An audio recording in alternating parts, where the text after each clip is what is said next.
I'm in Amble, Northumberland. A small seaside town on the northeast coast of England.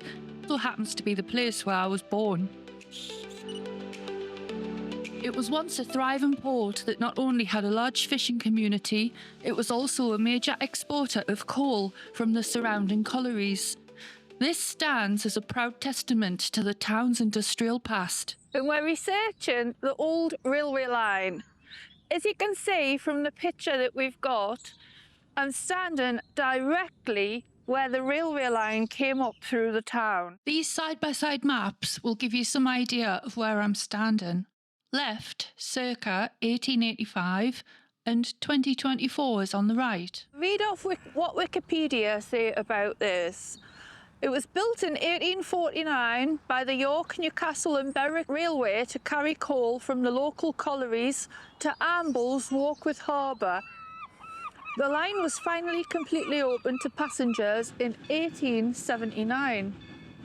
The Amble branch became part of the London and North Eastern Railway during the grouping of 1923. During the 1920s, the line carried 750,000 tonnes of coal a year. That was 750,000 tonnes of coal a year. Colossal. The line closed to passengers 7 years later in 1930, but the goods service continued. In 1943, the council raised the question of whether to restore the passenger services. However, the railway company stated that this would not be feasible due to the level of freight traffic and necessary signal boxes that had already been dismantled. So the plans for that had been quashed.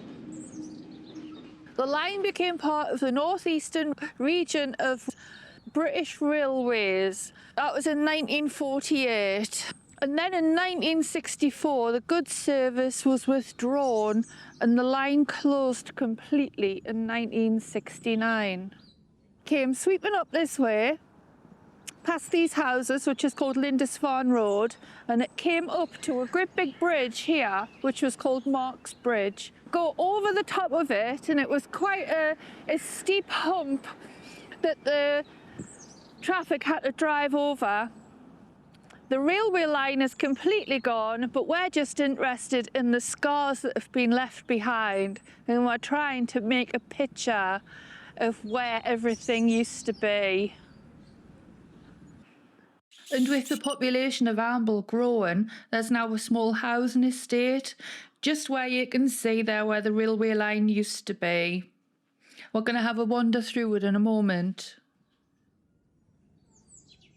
I'm here with my partner Alistair. He does all of the editing. Alistair, do you want to go for a walk? Yes, come along with us and we'll explore some more. In the town of Amble cold, ships unload the endless. Now, I remember when I was younger, when it was disused and the track was still there, further down here, it seemed to go off in a few directions. Yep, it did. Joanne's kindly handed over the reins to me so I can tell you a little bit more about this. Off to the right and coming from the south was another railway line. It joined the Brumhill and Togston line, which is the one me and Joanne is currently walking along. This line supported 3 collieries. There was a Ratliff, Hawksley and Newbury.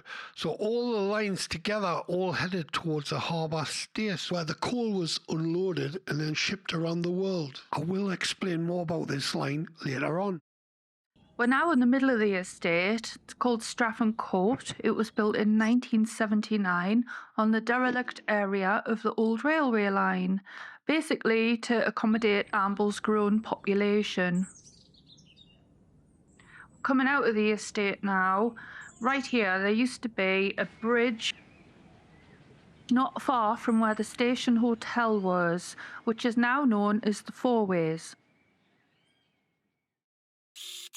The bridge crosses over the road at this point, right next to the then called Legion Dance Hall, in which was later renamed the Norseman. Recently it's had a facelift and a new name of the Fourways 2 that's currently occupied by the Amble Development Trust. The Station Hotel's not very far from this location, seen here at the bottom left of your screen. White days in the cold port, where the wind and waves dreams consort. Though it's tough, we carry on in the quiet of the dawn.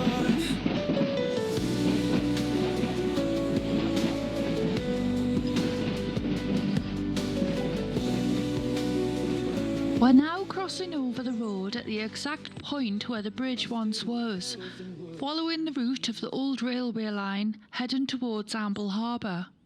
To the right, up the small bank behind these trees, there stood a row of buildings known as signal cottages. The signalman and his family lived in one. At the end of the row, there were some stables for the working horses that transported the coal carts. The cottages and stables have since been demolished, making way for Cartington Court, a small housing estate that now occupies the land in this area. On the opposite side to the cottages, there used to be the station platform. It was built in 1879 and used for passengers in 1923, closing 7 years later in 1930. The station remained open for goods and coal until final closure in 1969. Unfortunately, nothing remains of it today. Our overhead drone footage provides a bird's eye view of the position where the station was originally located.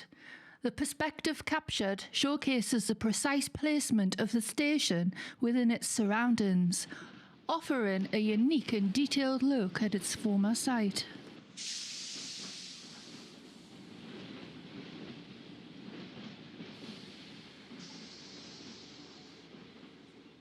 The railway station was situated on an embankment with two distinct levels.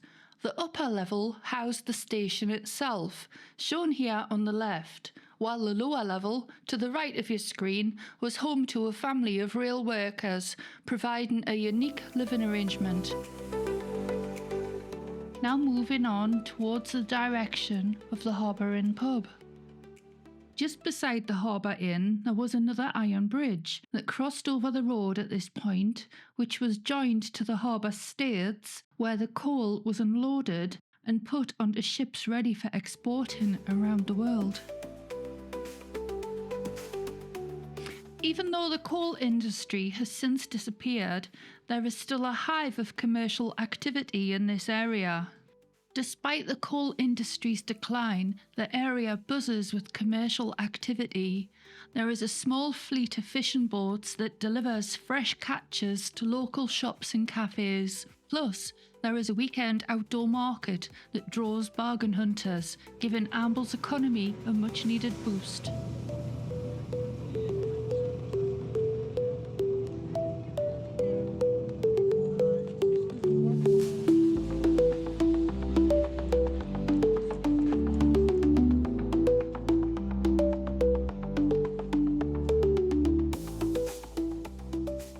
Since we've come to the end of this line, we'll go back to the intersection of where the Ratliff, Hawksley and Newbury colliery line once was, and we'll have a walk along there. This line came in from the south of Amble and it serviced these three collieries. The line crossed over the road right here, which is at the top end of Percy Street, right next to where the old signal cottages once were. I really have no clue how they managed the traffic on this crossing. They obviously didn't have automatic barriers back then. I have tried to research how they managed the traffic. Did come across two photographs that somebody kindly uploaded on Facebook. I'll put them up now for you to see. Did notice in the background of these two photographs, there seems to be a gate going over the railway line. I think they must have swung the gate out, or gates, must have been two of them, one either side of the track, to stop the traffic. That's my best guess anyway.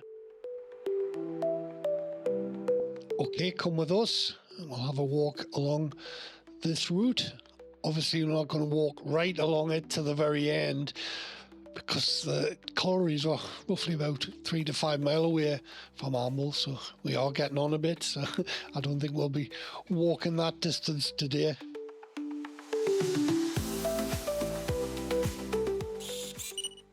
I've decided as we're walking along, we'll put the drone in the air, and His name's Henry, by the way. So you can get an overhead view of the route, and also a little old map to the left there, so you can see exactly where we are. But this path does follow the exact Railway line, yeah. direction of the railway line, and it just... I wonder if parts of it will still be underneath this soil here. I don't know. Or did they take everything away? I don't know. I'm sure there would have been like small fragments left. This line goes directly behind St Cuthbert's Avenue, which you can see the houses to the left there. And this is where the line stops now, where the route of the line, because there's a big housing estate which are built over the same position. So we couldn't have walked along it anyway. Okay, let's head back to where both these lines intersected. Headed down towards the Harbour Staithes. So let's explore some more. Yes, it does. Over there, in that direction, the Ratcliffe, Hawksey and Newborough line went down onto the Harbour Staithes. Then and now, a journey through Amble's cold port.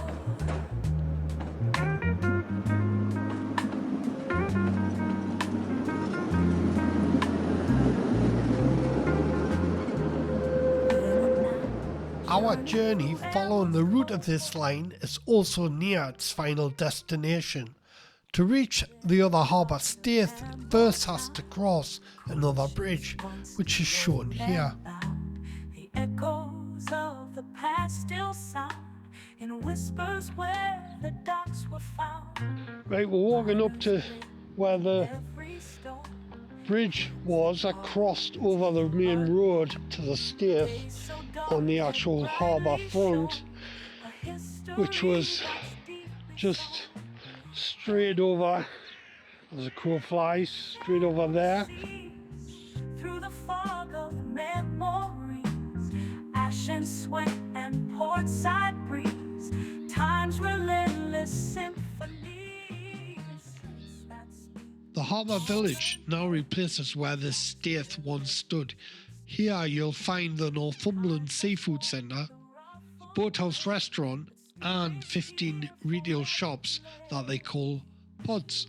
These pods, along with the Northumberland Seafood Centre, and that includes the old boathouse, is part of Amble's new regeneration project.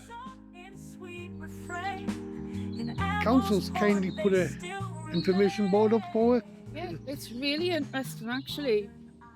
I'll read it out for you. Amble, a small hamlet, relied mostly on agriculture until mining at Hawksley and Ratcliffe made its position at the Coquet mouth very important. The development of a harbour for coal shipments began in 1837. Breakwaters were constructed, followed by quays for berthing the vessels and staithes, all built on reclaimed land. Later, railway lines took coal straight to colliers' holds, which were coal transporting ships. The railway network was extensive, with the Diamond Crossing, where we are now standing. It says here it was almost as large as that of Newcastle Central Station. The passenger line closed in 1930, and with the colliers' decline, the station closed in 1969 and the lines were removed. The staithes were demolished in 1969, but the old railway houses remain at the edge of the grass area behind.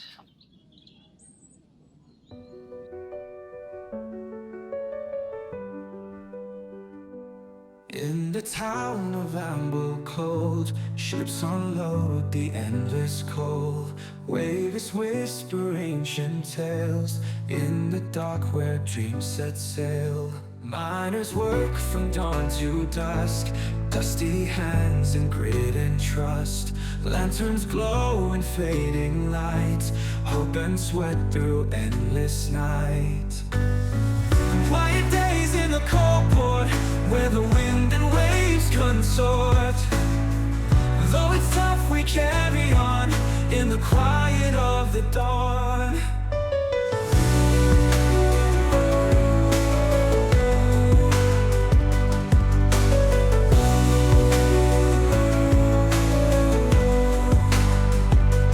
Rusted rails and wooden beams, echoes echoes of forgotten dreams, footsteps on the cobblestone, feeling never quite alone. Silent ships on silent seas, whisper stories to the breeze. Cold dust lingers in the air, histories and lives we share. Quiet days in the cold port, where the wind and waves consort. Though it's tough, we carry on in the quiet of the dawn. In the quiet of the dawn. The quiet of the dawn.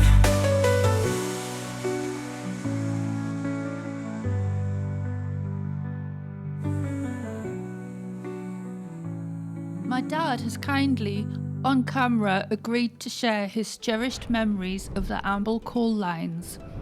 He recalls the bustle in Harbour Staithes, all being a significant part of his past, evoking nostalgia and pride as he reflects on the hard work that defined those times. Enjoy. You know, you said that you can remember the Staithes like yesterday. Yes. What can you remember? Fill us in. What? Well, the Harbour Staithes, they come down, the Harbour line come at the north end of Percy Street, right down across St Cuthbert's Avenue and water, right the way up to Huxley. And prior to being at Huxley, it was at the Harbour State, because there was a pit there at Harbour. But that shut down in the 1920s. My granddad used to work there. But the Huxley pit, they exported thousands and thousands of tons of coal, and it used to come down the Ratcliffe line, or the crossing at the top of Percy Street, and down, and it used to come to the Staithes, about the same hand as what the brick kilns were, you know. So that's beside where the boathouse is? Aye. Right. Aye.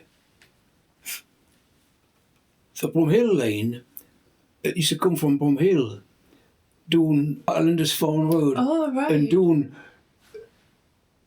the railway lines were down alongside, just where my garden is, you know, the allotments, and they used to come alongside there. We used to run up and down there, everything, you know. We used to chase out the lasses there now. I think some of them chased us, but they used to come down there, and the Ratcliffe line used to hit the street at the top of the, beside the boys' club, and there was a big fuel depot there, and they had oil tankers and everything, and Tootie Stewart used to be in charge of that for a while.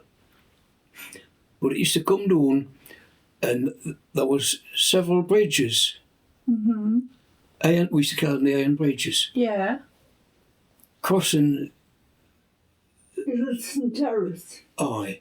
and Bridge, where the four-wheels is. Aye, we've just been and taken pictures of that one. Aye. Ale was played, and we used to get a pinch of coal and everything. But everybody knew the locals were doing it, pinching the coal and whatnot. The Staithes, they were built, I think, about 1850. 1860, and I believe the timber was from Russia. And they were right 18-inch bloody backs of timber, and they took it out of here. Somebody made a fortune out of that. You know, took out that timber with you, because it was beautiful timber. I used to pinch it myself and fetch it home and set it up, you know. But you couldn't have carried a big log, because it was 10 or 15 foot long. Wow. You know, oh, beautiful timber. The Staithes used to come along, and you can go right down to the harbour level, alongside the Staithes. And they used to fetch trains down there. They used to lift all sorts of things with the Staithes. But up on the top, I've got, there's video of it. Bobby Stewart and some of the lads coming on the land behind the trucks. They were full of coal, because the trucks used to run up down and come up a little bit just before it hit the end of the Staithes.